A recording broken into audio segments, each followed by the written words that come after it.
안녕하세요. 이젤입니다. 애프터 이펙트 강좌를 시작하도록 하겠습니다. 이번 강좌에서는 그 3D 레이어와 그 다음에 카메라 레이어를 이용한 그 큐브 화면 제작하는 부분을 마무리를 하도록 하겠습니다.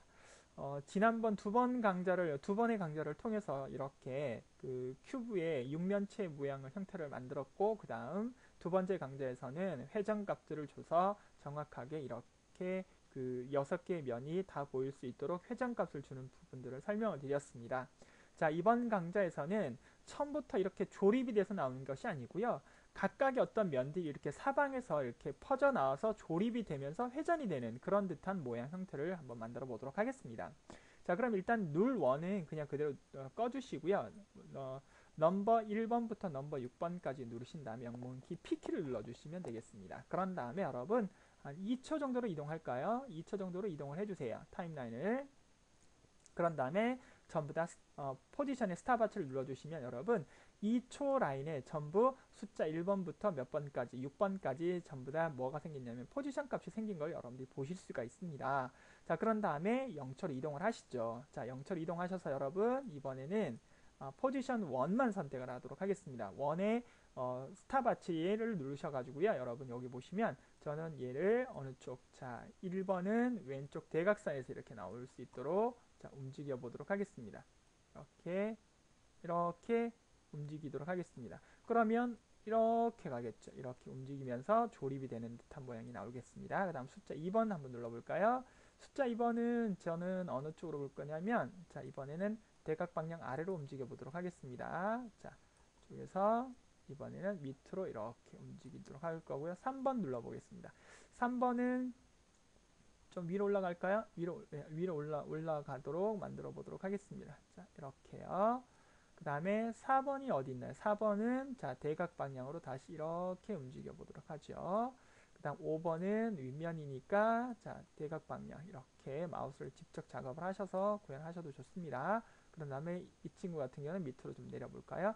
자, 작업을 하실 때 이것도 마찬가지 여러분 여기 X축이나 Y축이나 Z축이라 이렇게 마우스 포인트 밑에 글자가 그러니까 영문이 나오는 것은 그 축으로밖에 안 움직이니까요. 그것이 없는 영역을 잡아서 움직이셔야 여러분들이 X, Y, Z축이 같이 움직이는 거다 이렇게 보시면 되겠습니다. 자, 그런 다음에 움직여 볼까요? 그러면 이렇게 조립이 되죠, 여러분. 조립이 되면서 회전이 되면서 이렇게 큐브가 조립이 된 듯한, 그죠? 그러니까 그냥 이렇게 나오는 것보다는 화면이 사방에서 이렇게 모여서 하나의 육면체가 되는 듯한 그런 장면을 만들었다 이렇게 보시면 되겠습니다. 자, 그럼 여기서 약간 좀 더 이펙트를 좀 더 주어 볼까요, 여러분? 여기까지 이해가 되시겠어요? 그러면 이번에는 넘버 1에서부터 또 Shift 누르고 넘버 6번을 클릭을 하시고 여러분 영문키 R키를 누르면 로테이션 툴이 나오겠죠, 여러분. 그럼 여기도 마찬가지입니다. 2초 정도로 가실까요? 이번엔 한 3초 정도로 갈까요? 2초 한 10번 프레임 정도까지만 가겠습니다. 그런 다음에 여기서 여러분 여기에다가 전부 다 무슨 축이냐면 Z축만 눌러보도록 하겠습니다. Z 로테이션을 클릭을 해주세요. 네. 그런 다음에 다시 0초로 이동하겠습니다. 자, 0초로 이동하셔서 죄송합니다. 이것을 제가 잘못했네요. 자, 이것은 다시 2초 10번 프레임으로 오셔서 여러분 이것을 이 두 바퀴라고 다시 조정을 하겠습니다. 두 바퀴 돌고 그 다음에 0초로 가셔서 이것을 0으로 바꿔주시면 여러분 그 Z 로테이션의 0초에서는 0이었는데 1초로 또는 2초로 전진되면서 얘네들이 뭐가 되는 거냐면 빙글빙글 이렇게 도는 거죠. 그러니까 무브와 그 다음에 로테이션이 같이 움직이는 듯한 그런 모양 형태가 나온 거라고 보시면 되겠습니다. 한번 볼까요? 스페이스바를 한번 눌러보도록 하겠습니다.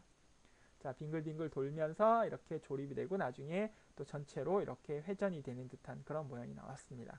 자, 그런데 이것을 좀 극대화시키기 위해서 여러분 넘버 1에서부터 넘버 6번에 보시면 모션 블러 아이콘이 보이시죠? 거기를 클릭을 다 해주세요. 이렇게.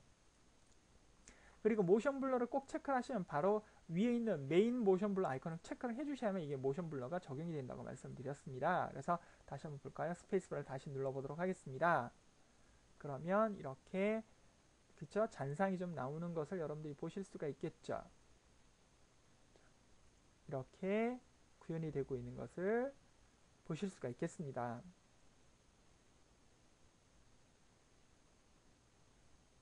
자, 어떤가요? 그죠? 이렇게 움직임을 여러분들이 하고 자고 만드는 그런 부분이라고 보시면 되겠습니다. 자, 사실 여기까지만 여러분들이 작업을 하셔도 아주 그 3D 레이어의 개념이라든지 그 다음에 또는 카메라, 눌 오브젝트의 어떤 역할 분담이라든지 이런 부분들을 여러분들이 충분히 잘 이해를 하신 거라고 생각을 하시면 되겠습니다. 자, 그런데 이제 저희가 지난번 강좌에서 계속 제가 설명드렸던 게 이제 카메라를 우리가 어떻게 조작을 할 수 있느냐 그런 부분을 말씀드렸죠. 자, 그런데 여기서 보면 투뷰로 가도록 하겠습니다. 여러분 투뷰 호리젠탈로 가고 하나는 제가 탑뷰로 가도록 하겠습니다. 탑뷰로 갈 거고요. 화면을 좀 줄이겠습니다. 그런 다음에 이렇게 보시게 되면 자 또는 뭐 커스텀 원뷰로 가볼까요? 자 커스텀 원뷰로 봤더니 카메라는 고정이 되어 있는 거죠. 픽스가 되어 있는 거니까 한번 눌러볼까요? 제가 이렇게 눌러보면 자 이 화면에만 그냥 뭐만 보이는 거예요. 그냥 이 얘네들을 즉 6개의 그 면체가 움직이는 것만 그냥 정적으로만 보여주는 거죠. 그러니까 우리가 볼 때는 실제로 동적이지만 카메라는 그냥 계속 같은 자리를 비추고 있는 것이고 그 같은 자리에 비추고 있는 곳에 넘버 1번, 2번, 3번, 4번, 5번의 그 면체들이 뭐 회전을 하거나 모션 블러를 주거나 또는 눌러 오브젝트를 이용해서 큐브가 회전을 하는 듯한 그런 모양을 만들었다는 거죠. 여기에다가 카메라에도 동선을 주겠다는 얘기가 되겠습니다. 그래서 카메라에도 동선을 줘서 좀 더 뭐 멀어졌다, 높아졌다, 또는 가까워졌다가 낮아졌다가 이런 움직임을 우리가 줄 수 있는 부분들이 있거든요. 그래서 그런 부분들까지도 여러분들이 한번 해보시자는 거죠. 자, 그래서 다시 제가 이곳은 다시 탑뷰로 가도록 하겠습니다. 탑뷰로 가고 자, 이렇게 구현을 하도록 하겠습니다. 자, 이렇게 구현을 한번 봐서 저와 같이 작업을 한번 해보도록 하시죠. 이건 Z축이 이제 너무 많이 멀어져서 그런 거지 실제로는 전혀 의미가 없다라고 보시면 되겠습니다. 자, 그러면 자, 카메라를 이렇게 눌렀으니까요. 저와 같이 작업을 한번 해보도록 하겠습니다. 자, 카메라를 조금만 뒤로 빼겠습니다. 저는 그러니까 여러분들은 뭐 빼셔도 좋고 빼지 않으셔도 상관없습니다. 저는 조금만 더 빼도록 하겠습니다. 여기에 그 포인트 오브 인트레스트 부분이 나와야 되겠죠. 그래서 마우스 오른쪽 버튼 누르시고요. 우리 배우셨죠? 트랜스폼에 오토 오리엔테이션 누르셨는데 여기 보시면 그 오리엔트 어워드 포인트 인트레스트가 체크되어 있는지 꼭 확인을 해주시고요. 그 다음에 오프가 되어 있는지 아니 오리엔트 얼런 패스가 되어 있는지 보시면 돼. 이번에는 오리엔트 투워드 포인트 오브 인트레스트가 체크되어 있는지 꼭 확인을 한번 해주세요. 자, 그런 다음에 이제 저와 같이 영문키 P키를 누르시고요. 자, 일단 스타트를 일단 누르도록 하겠습니다. 그런 다음에 한 2초 정도로 이동하도록 하겠습니다. 그런 다음에 화면이 좀 작게 보여서요. 이렇게 모양을 만들도록 하겠습니다. 요것을 좀 이동을 시키셔야 되겠네요. 여기 카메라의 궤적이니까 여기가 면체가 되니까 제가 이거를 잡아서 이렇게 이동을 좀 하도록 하겠습니다.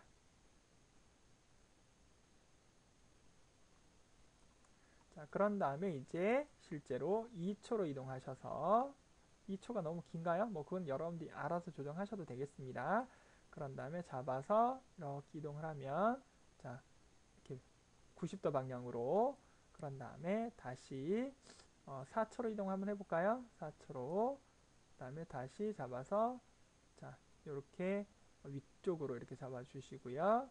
그런 다음에 6초로 이동하셔서 다시 이번에는 반대편으로 그런 다음에 다시 8초에다가는 다시 원래 장면대로 돌아오도록 만들어 주시면 되겠습니다. 자, 이럴 때는 그 1번 0초에 있는 키프레임 복제를 해서 갖다 컨트롤 C, 컨트롤 V를 붙이셔도 상관없겠습니다.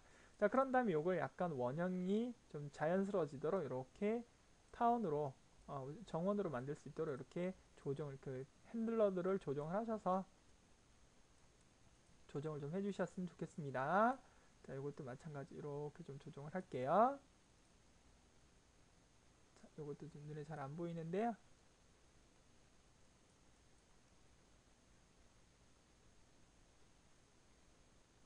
자, 여기서 이 핸들러들을 조정을 하셔서 적당히 이렇게 타원 모양이, 그러니까 원 모양이 되도록 해주시면 되겠습니다. 그래서 빙글빙글 돌아가는 모양 형태가 구현이 된 거라고 보시면 되겠습니다. 그래서 이거는 큐브도 돌아가는 거지만 카메라도 지금 빙글빙글 돌아가고 있다라고 보시면 되겠습니다.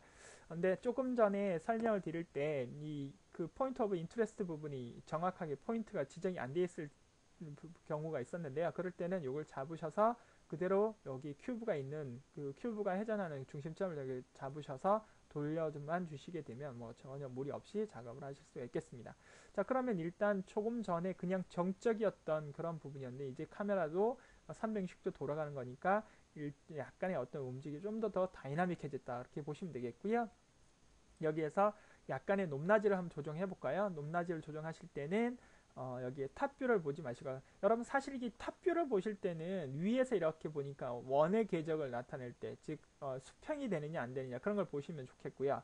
그 다음에 레프트를 한번 보시게 되면 여러분 높낮이를 조정하실 수가 있습니다. 그래서 두 번째 레이어를 누르시고 그 다음에 잡아서 이렇게 움직이시면 여러분 이게 높낮이를 조정하실 수가 있는 거예요. 자, 그런 다음에 이번에는 잡아서 얘도 이렇게요. 자, 그러면 하나는 뭐 이렇게 약간 억각으로 한번 가볼까요? 제가 이렇게 하실 수가 있어요. 그러면 이게 카메라가 실제로 돌면서 뭐가 되냐면 위아래의 높낮이도 조정이 되는 듯한, 그러니까 위에서 보면은 정원이지만 옆에서 보면은 이렇게 올라갔다가 이렇게 떨어지는, 즉 다시 말하면 수평으로 따지게 되면 밑으로, 이거 여러분 제가 한번 설명을 드려볼게요. 이건 이해가 잘 안 되실 수도 있으니까, 이게 여러분 평행선이라면 카메라의 궤적이 어떻게 나오느냐 하면 여러분 여기서 출발해서 밑으로 내려갔다가 그 다음에 위로 이렇게 올라오는 그런 부분이라고 보시면 되겠습니다. 그래서 실제로 화면을 한번 보도록 할까요? 그러면 그쵸, 이렇게 구현이 되는 듯한 모양 형태가 나오는 거죠. 자, 이런 부분들을 조금만 더 내려볼게요. 제가 좀 더 내리고 이렇게 이렇게 구현이 되는 듯한 모양 형태, 그죠? 그러니까 여기 보시면 멀어졌다가 그죠? 가까워졌다가 이렇게 나오는 부분이 보이시죠? 화면에서. 그래서 이런 부분들로, 근데 여러분 위에서 보시면 탑뷰를 한번 보도록 할까요? 탑뷰는 거의 궤적이 변화가 없죠, 형태가. 탑뷰는 거의 그냥 그대로 원형을 그대로 유지한다. 근데 원을 그리는 건 똑같은데 옆에서 보면 이것이 밑으로 내려갔다가 위로 올라왔다가 다시 들어오는 그런 모양 형태가 이루어진다고 보시면 되겠습니다. 여러분 그런 부분들을 잘 기억을 하고 계셨다가 작업을 한번 해주시면 되겠습니다. 뭐 이렇게 구현하셔도 상관이 없겠네요. 뭐 이렇게요. 자, 이렇게 뭐 탑뷰라든지 랩트뷰를 이용해서 그죠? 네, 이렇게 구현을 하실 수 있는, 자, 실행을 한번 해보겠습니다. 스페이스바를 눌러서 그리고 여러분들이 작업을 하실 때는 반드시 여기에 있는 그 포인트 점들을 누르셔야 됩니다. 그러니까 패스 점들을 누르셔서 작업을 하셔야지, 그렇지 않으면 이게 움직임을 정확하게 통제를 하실 수가 없고요. 그 다음에 여기에 있는 키프레임을 누르셔서 클릭을 하게 되면 그 해당 그 포인트 점들이 이렇게 3개 채워지게 되어 있으니까 그렇게 여러분들이 느끼셔도 이해를 하시고 그 포인트 점을 찾아가지고 작업을 하셔도 상관은 없겠습니다. 일단 이렇게 구현하도록 하겠습니다. 자, 이번 강좌는 이와 같이 여러분들과 같이 이렇게 그 3D 레이어와 그 다음에 카메라의 움직임을 이용해서 큐브의 움직임을 제작을 했는데요. 말씀드렸다시피 1번, 2번, 3번, 4번, 5번, 6번의 이 형태를 전부 이렇게 저는 설명을 드리는 차원에서 속도 때문에 이렇게 그냥 단위면적으로 만들었지만 이것이 전부 다 뭐로 바뀌어도 된다. 영상이나 사진으로 들어와도 상관이 없다라고 보시면 되겠습니다. 실제로 여러분 뭐 텔레비전에 이런 큐브 영상 같은 거 보면 6개의 면이 다 그 움직이는 영상으로 돼서 뭐 이렇게 뭐 바운딩이 되거나 팅팅팅 바운딩이 되거나 아니면 빙글빙글 돌아가는 것들을 많이 보셨죠? 그러니까 그런 부분으로 만들 수 있는 그런 예제였다고 생각을 해주시면 되겠습니다. 자, 많이 어려우셨을 텐데요. 뭐 잘 이해가 안 되시는 분들은, 안 되시는 부분들은 쪽지를 좀 남겨주시면 제가 좀 시간이 되는 대로 바로바로 답변을 해드리도록 하겠습니다. 자, 수고하셨습니다.